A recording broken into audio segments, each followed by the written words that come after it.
Good morning, class. As we have discussed the numerical of net present value method, the next topic is advantages of net present value. Okay, advantages and disadvantages we are going to discuss today only. So बेटा NPV की सबसे बड़ी advantage क्या है? First advantage of NPV method is time value of money is taken into consideration. बेटा मैंने आपको सबसे पहले इनफैक्ट 2-3 लेक्चर्स पहले ही बताया था कि जो मेथड्स, पहली बात कैश फ्लो को डिस्कस करें, यानी जो कैश इनफ्लोज को कंसीडर करते हैं वो मेथड्स एप्रोप्रिएट मेथड माने जाते हैं. सेकेंडली, जो methods time value of money को कंसीडर करते हैं those methods are consider to be the appropriate method for determine whether which project is to be selected or which is to be rejected. So ये जो है बेटा time value money को consider करता है NPV method. So this method is considered as very good method because ये अच्छे से हेल्प कर पाएगा एक ऑर्गेनाइजेशन की कि किस प्रोजेक्ट में पैसा इन्वेस्ट करना है, किस में नहीं करना है. Secondly, full life of the project is taken into consideration. अब फुल लाइफ ऑफ प्रोजेक्ट मतलब जैसे अगर एक प्रोजेक्ट 5 years के लिए है तो it will take into consideration whole 5 years. Like एक पे बैक पीरियड में क्या था, पे बैक पीरियड में सिर्फ उन्हीं ईयर्स तक देखते थे जहां तक आपका पैसा रिकवर हो जाता था, आपकी पॉकेट में वापस आ जाता था. उसके जो बाद वाले ईयर से you are suppose to ignore those years, है ना.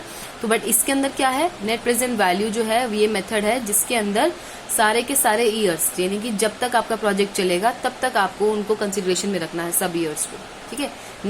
नेक्स्ट इज आपका वेल्थ मैक्सिमाइजेशन. वेल्थ मैक्सिमाइजेशन मतलब जो ऑर्गेनाइजेशन या जो फाइनेंशियल मैनेजमेंट का मेन एम क्या है बेटा, फाइनेंशियल मैनेजमेंट का मेन एम है वेल्थ मैक्सिमाइजेशन. और ये जो एनपीवी टेक्निक है ना बेटा, एनपीवी टेक्निक आपकी वेल्थ मैक्सिमाइजेशन के ऊपर ही फोकस करती है ना.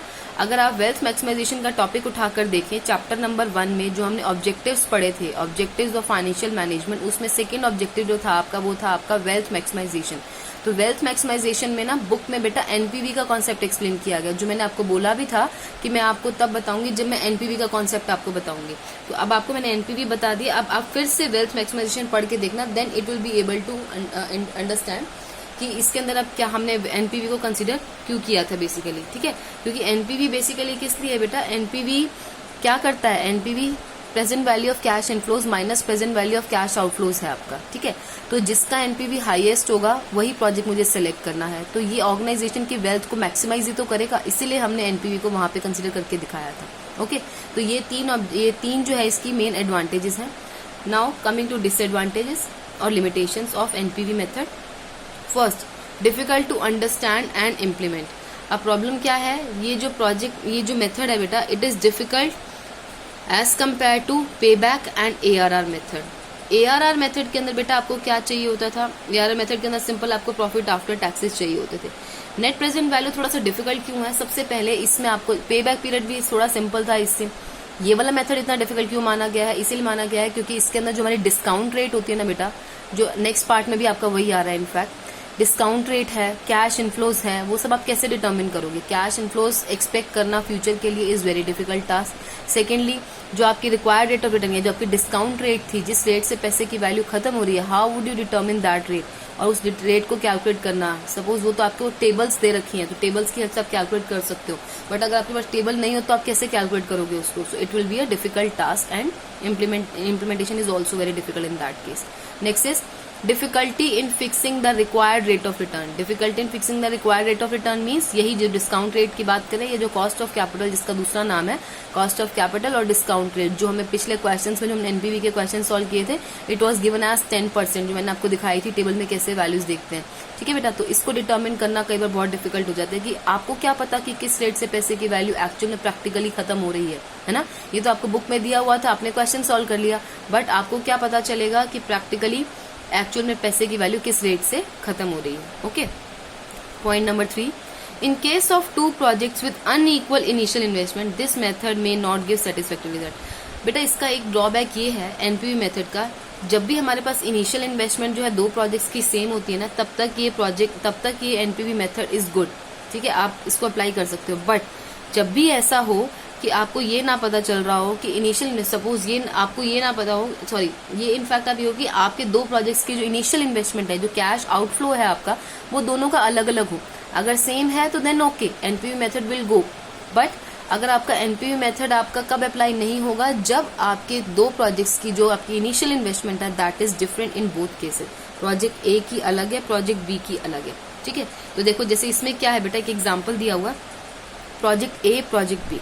प्रोजेक्ट ए में क्या था आपका, प्रोजेक्ट ए है आपका present value of cash outflow, जो कि आपका कितना है इसके अंदर 1000। प्रोजेक्ट बी कितना है, प्रोजेक्ट बी के अंदर जो है 100 रुपीज है आपका। तो दोनों के कैश आउटफ्लोज अलग अलग हैं। प्रोजेक्ट ए का 1000 है, प्रोजेक्ट बी का 100 है। अब present value of cash inflows कितनी निकली, 1500 और 300। Okay, no problem. बट हम present value of cash inflows में से जब present value of cash outflow को माइनस करते हैं तो हमारा क्या निकलता है, एनपीवी, यानी कि inflows minus outflows. So it comes out to NPV, net present value. Okay, तो ये कितना आया मेरा 500, 200। अब आप देखो क्या है इसके अंदर, इसने नीचे बोला on the basis of NPV method project A will be selected because of its higher NPV. Obviously अगर मैंने इन दोनों प्रोजेक्ट्स को देखा तो मैंने देखा कि एनपीवी जिसकी हायर है तो मैं उसी कोई प्रोजेक्ट को सिलेक्ट कर लूंगी, कि मुझे लगा कि 200 था, एक का 500, तो 500 जिसकी हायर है तो मुझे उसको ही सिलेक्ट करना चाहिए based on it's NPV. But project A only results in cash inflow of 1.5 times of investment while the project B results in cash inflow of 3 times of investment। अब इसने बोला कि एक बार आप इनिशियल इन्वेस्टमेंट भी check कर लेते हैं। देखो क्या थी, 1000 मेरी इनिशियल इन्वेस्टमेंट थी, एनपीवी निकली 500, कितना हुआ 2 टाइम्स, यानी कि एनपीवी का 2 टाइम्स है मेरा इनिशियल इन्वेस्टमेंट। ओके, बट इसका अगर हम देखें तो कितना है, इसका कितना है 200 है, 100 का इनफैक्ट, अच्छा एक मिनट का वेट, सी ये बात कर रहा है आपकी कैश इनफ्लोज की। तो जो आपके कैश इनफ्लोज है ना बेटा, जैसे ये 1500 है, 1500 कितना है 1000 का 1.5 टाइम्स है। ऐसे ही जो 300 है 100 का कितना है, ये 3 टाइम्स है। तो ये इसकी बात कर रहा है, ठीक है। तो present value of cash inflows क्या है आपके, present value of cash inflows इसका 1.5 टाइम्स है, इसका 3 टाइम्स है। तो इसका मतलब ये हुआ कि हम अगर ये बोलें कि हमारे जो प्रोजेक्ट्स की इनिशियल इन्वेस्टमेंट अगर अलग अलग हैं और इसमें हमें देखा कि प्रोजेक्ट बी की रिटर्न अगर मैं देखूं लॉजिकली ये 3 टाइम्स ज्यादा थी, है ना, प्रोजेक्ट बी की रिटर्न ज्यादा थी, तो इस हिसाब से तो प्रोजेक्ट बी सेलेक्ट होना चाहिए था। बट फिर भी मैंने सिर्फ एनपीवी को देखा और एनपीवी के बेसिस मैंने प्रोजेक्ट ए सेलेक्ट कर दिया, तो दिस इज नॉट करेक्ट। तो इस केस में आपका एनपीवी मेथड फेल हो जाता है। क्यों?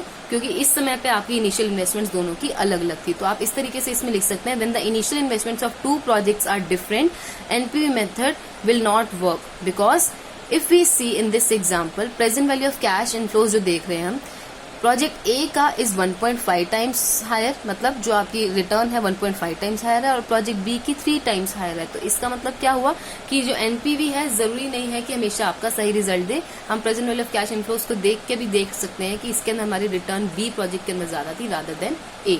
बट अगर मैं एनपीवी के बेसिस पे सिलेक्ट करती तो प्रोजेक्ट ए को ही सिलेक्ट कर लेती। ओके, तो it is also a drawback of it. Next is in case of 2 projects with different lives this method may not give satisfactory results। मतलब क्या है, अगर प्रोजेक्ट्स की लाइफ अलग अलग है, एक प्रोजेक्ट की लाइफ 5 इयर्स है, एक प्रोजेक्ट की लाइफ 3 इयर्स है, तो ये दोनों प्रोजेक्ट्स जो है डिफरेंट सेटिस्फैक्टरी रिजल्ट, ये जो एनपीवी वाला मेथड है मेरा, ये सेटिस्फैक्टरी रिजल्ट ना दे, ऐसा भी हो सकता है। इसमें क्या बोला है, under the NPV method a project which has a higher present value will be selected. Obviously मुझे पता है जिसकी एनपीवी हायर होगी मैं उसी प्रोजेक्ट को सिलेक्ट कर लूंगी एज पर माई जो टेक्निक है। However, it may have a larger economic life so that the funds will remain invested in it for a longer period। मतलब क्या है, बट इसमें बोला है कि हो सकता है एक प्रोजेक्ट जिसको मैं सिलेक्ट कर रही हूँ बट उसकी जो इकोनॉमिक लाइफ है उसकी लाइफ बहुत ज्यादा हो, और लाइफ बहुत ज्यादा है तो इसका मतलब हो सकता है कि आपको बार बार उसके अंदर पैसा भी इन्वेस्ट करना पड़े, बहुत लंबे टाइम तक पैसा भी इन्वेस्ट करना पड़े। As such in actual practice the company में select a project which has a shorter economic life even if NPV is smaller. तो उन केसेस में ऐसा भी हो सकता है कि कंपनी हमेशा उस प्रोजेक्ट को सिलेक्ट करे जिसकी इकोनॉमिक लाइफ कम है और जो कम पैसा इन्वेस्टमेंट मांग रहा है, और बेशक से उसकी एनपीवी स्मॉलर ही क्यों ना हो। तो उस केस में ये एनपीवी मेथड भी फेल हो जाता है। तो एनपीवी मेथड फेल कब होगा बेटा, जब भी 2 प्रोजेक्ट्स की इकोनॉमिक लाइफ डिफरेंट है। हो सकता है एक प्रोजेक्ट ऐसा हो जिसकी एनपीवी ज्यादा है लेकिन उसकी इकोनॉमिक लाइफ बहुत ही लंबी है, जिसके अंदर हमें बार बार पैसा इन्वेस्ट करना पड़ता है। तो हो सकता है कंपनी उस प्रोजेक्ट को ना सेलेक्ट करके दूसरे प्रोजेक्ट को सेलेक्ट करे जिसकी एनपीवी भी कम थी और इकोनॉमिक लाइफ भी शॉर्ट थी। Coming to 4th method that is profitability index और पीआई मेथड। बेटा मैंने आपको बताया था जो हमारे डिस्काउंटेड टेक्निक्स थी बेसिकली, जो हमारे टाइम वैल्यू ऑफ मनी को कंसीडर करती हैं, उसमें हमारे 3 मेथड्स आए थे, net present value, profitability index and internal rate of return, जिसमें से हम एनपीवी यानी net present value already discuss कर चुके हैं। Next we are coming to profitability index method, that is called as PI ratio और the another name of which is benefit cost ratio. Okay, benefit cost ratio. अब इसमें क्या है, वही same बेटा, ये मेथड ऐसा है जो डिस्काउंटेड कैश फ्लोज को कंसीडर करता है। डिस्काउंटेड कैश फ्लोज मीन्स जो हम कैश फ्लोज हैं उनकी हम प्रेजेंट वैल्यूज देखते हैं। जैसे हमने एनपीवी मेथड के अंदर प्रेजेंट वैल्यूज देखी थी पीछे टेबल से, इस क्वेश्चन के अंदर, इस मेथड के अंदर भी हमें वही सेम प्रेजेंट वैल्यूज देखनी पड़ती हैं। बट अब ये मेथड क्यों आया, इस मेथड का एक बार फॉर्मूला चेक कर लेते हैं। देखिए बेटा, this is the formula of PI method, where PI is equal to present value of cash inflows upon present value of cash outflows या आउटले, आप जो भी बोल सकते हैं।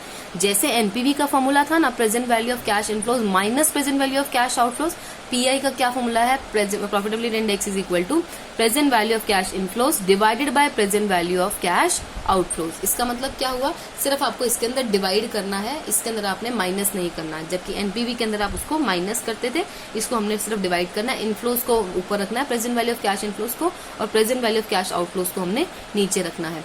ओके, अब बेटा जैसे एनपीवी मेथड के अंदर कुछ प्रॉब्लम थी जिसकी वजह से ये पीआई मेथड आया, फॉर्मूला जबकि सेम है, सब कुछ सेम है, बट एनपीवी मेथड जो है जनरली माना गया है कि सब मेथड्स में से बहुत सही मेथड है। बट कहीं पे प्रॉब्लम है, कहाँ प्रॉब्लम है चेक करते हैं। इसमें लिखा है hence NPV method is considered good when the initial investment in various projects is same.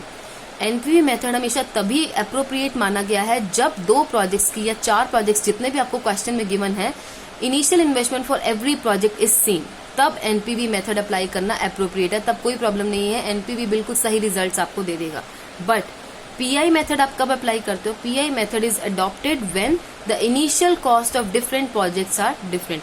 जब भी इनिशियल कॉस्ट जो है डिफरेंट प्रोजेक्ट्स की इनिशियल कॉस्ट जो है वो अलग अलग होगी आपकी, then you will apply which method, profitability index method. तो आपको बात समझ में आई बेटा, पीआई मेथड तब अप्लाई करना है आपने, सपोज आपके पास कोई क्वेश्चन आ गया और उस क्वेश्चन में आपको बोला नहीं गया कि आपको कौन सा मेथड अप्लाई करना है, तो अब आप चेक कर लो। सबसे पहले एप्रोप्रिएट मेथड होता है हमारा लगाने के लिए, हम सबसे पहले मेरे दिमाग में आएगा एनपीवी। क्यों? क्योंकि एनपीवी कैश फ्लोज को भी कंसीडर करता है प्लस टाइम वैल्यू मनी को भी कंसीडर करता है, so I will apply NPV. But एक बात और चेक कर लेना कि अगर 2 प्रोजेक्ट्स की इनिशियल इन्वेस्टमेंट अलग अलग है, उस केस में you will not apply NPV, you will apply profitability index method. Okay, so हमने अभी फॉर्मूला पढ़ लिया इसका। In my next video I will give you the solutions of the questions based on profitability index. Okay class, आज के लिए इतना ही, will continue in the next class. Thank you.